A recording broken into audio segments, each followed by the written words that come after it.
Hello, and now let's take a look at the Greek. This is day 4 of our trek through Acts 23, which started out with Paul in front of the Sanhedrin. That didn't go so well. Then there was a plot to kill him, which we're in the middle of right now. What's going to happen? Paul's nephew found out about it and has come to tell Paul, and Paul's now sent him on to the commander, the Chiliarch, the commander of 1,000, who we're going to find out tomorrow. His name is Claudius Lysias. Okay, so let's go ahead and begin with verse 20. And he said, aping an aorist, quote, there's the hoti, when you have hoti with a quote, a lot of times it's not good English to translate it. So we'll just omit the hoti. And he said, quote, the Jews, they have intended, they have plotted, they have planned. This is soon tithemi. It's aorist because the t is missing. So it's aorist, middle. Tithemi tends to be middle in the aorist, it seems to me. I haven't seen it anything but middle in Acts so far. Soon tithemi, aorist, middle, indicative, third plural. The Jews have planned to ask you, this is erotao, sigma alpha indicates aorist, alpha iota indicates infinitive. So this is an aorist active infinitive. It is an infinitive of purpose, genitive article with the infinitive. They plan to ask you, seems a fine translation, that normally hopos indicates a purpose clause. It takes a subjunctive. There's our subjunctive. Agagagag, it's an aorist subjunctive. Aorist active subjunctive. The bowel's been fried. O, ace, a. Instead of epsilon iota, though, it's an eta with a iota subscript. So this is aorist active subjunctive second singular from katago.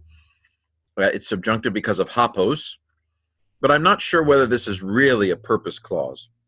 The Jews have planned in order to ask you, in order that you might, well, I guess it's a purpose clause, in order that you might bring down Paul tomorrow into the Sanhedrin, as if being about, Sanhedrin being about, this is neuter, so it's a participle, believe it or not. It is a present active participle. It's neuter nominative singular matching Sanhedrion. So as if the Sanhedrin is about to inquire something more accurately concerning him. This is the comparative of acrobos, more accurate, something more accurate, to learn. Punthanomai, I think it's deponent. Present, though. Present deponent infinitive. Punthanomai. It could be punthano. If it's punthano, let's call it middle. Okay, and translated actively. Same difference, right? Verse 21. Therefore, you, hey, you there, do not be persuaded by them. This is patho. This is may with an aorist subjunctive. That's a prohibition. So this is a prohibition construction. Aorist passive, subjunctive, second person singular. Do not be persuaded by them, dative of means, I guess. Let's see, they are they're awaiting him. This is, let me look this up very quickly.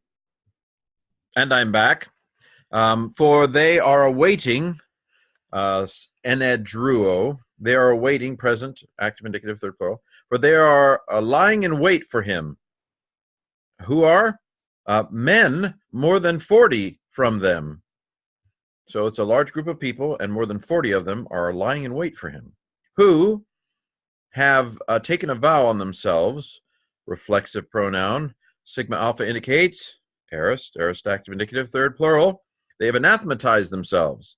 They have invoked a curse on themselves if they don't fulfill this vow, neither to eat nor to drink until they should kill him. We saw this yesterday. This is the aorist of estheo, infinitive. This is the aorist of pino, infinitive, aorist active, both of them.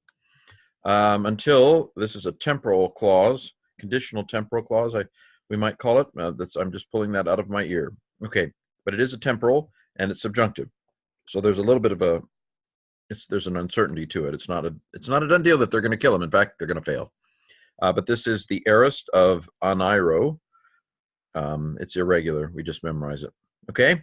And now they are prepared, they're ready, awaiting, present participle, prosdekomai, its deponent, omai, its deponent. So it's present middle deponent participle, nominative masculine plural. And now they are prepared, awaiting the promise from you. So somebody's going to come to you. They're going to want your promise, and they're waiting. Verse 22. Therefore, on the one hand, the Chiliarch, the leader of 1,000, released the Kraken. No, they released the young man, that is Paul's nephew. They released him, having commanded him to speak to no one, that these things have been made known to me, something like that. So this is only one lambda. Internal lengthening. So this is aorist. It is an aorist participle. For one thing, there's no augment, and there's no sigma because it's a liquid verb. Normally it would be sas, lu, sas, sa, sa, san, sam, and us. So it's an aorist active participle, nominative masculine singular. Having commanded him to speak, this is sigma alpha, so it's aorist, infinitive. To no one, dative of maiden, that these things you have made known to me. So this is a sigma alpha, it's aorist, second person singular, but it's indicative, not a participle. Okay, so aorist, active, indicative, second singular. Verse 23, and having called certain two of the centurions, so sigma alpha, it's aorist. Men are passive or middle, so this is an aorist middle participle from proskaleo, nominative masculine singular. Having called two certain ones of the centurions, he said, aping an aorist, quote, prepare 20 soldiers. So sigma alpha tells me it's aorist. Te tells me it's second person plural, but what mood is it? Well, it would be hey toi masate if it was indicative. So the fact that it's not augmented indicates that this is an imperative, which looks very similar without the augment. So this is an aorist active imperative, second plural from hetoimadzo. Y'all prepare 20 soldiers. Okay, in order that, purpose clause, subjunctive is coming, and here it is. Aorist passive subjunctive from Peru, oh my, its deponent. So aorist passive deponent subjunctive, third plural. In order that they might come, or that, I think go better here, in order that they might go unto Caesarea, which is on the coast, and 70 horsemen. So this is not just the horses. I assume it's talking about the riders too. 70 horses. Actually, it seems to me that actually I've made a slight error, maybe in my thinking. Hippos would probably be horse. So this is probably a word that distinctively means horseman or horse person. So 70 horsemen and 20 right holders, right receivers. This could be right-hand people, to help you when you're running for the touchdown. This guy's going to be right next to you. This could be spearmen. Let's go with spearmen. 20 spearmen. From the third hour of the night, which is about 9 p.m. Night, if sundown begins about 6, then the third hour of the night is about 3 hours later, about 9. Okay. I think we have one more verse. Yes, we do. 24. And to prepare a mount, in order that they might place the pall upon it. In order that, and to prepare a mount, this is an infinitive, aorist active infinitive from paristemi, a mount. That must be neuter, I think. Okay, in order that, subjunctive is coming, this is the subjunctive. Dia sozo, to save through. In other words, to protect him throughout the whole journey. Diasozo with a sigma, and it's subjunctive. So in the subjunctive, a sigma indicates aorist. So this is an aorist active subjunctive, third plural from diasozo. In order that they might see him through to Felix the cat. I mean Felix the governor. So this is in order that having placed Paul upon it. Epibibadzo, sigma alpha is aorist, ant is an active participle, aorist active participle, nominative masculine plural. In order that having put Paul upon it, they might lead him through to Felix the governor. Okay, so take that, you people who took a foolish vow. you're going to die of hunger and thirst. But anyway, verse 25, having written a letter, having this type, this message for you, sir. So this is tomorrow. We're going to have the message. Tomorrow we're going to have the letter, a letter within a book.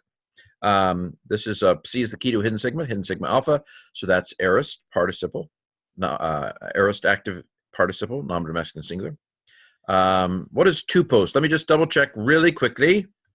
Okay, it looks like tupos here means form. This type, looking like a letter that looks like this. And tomorrow, last day of Acts 23, we will hear the letter that Claudius Lysias writes to Felix, the governor. Hopefully, we'll see you tomorrow.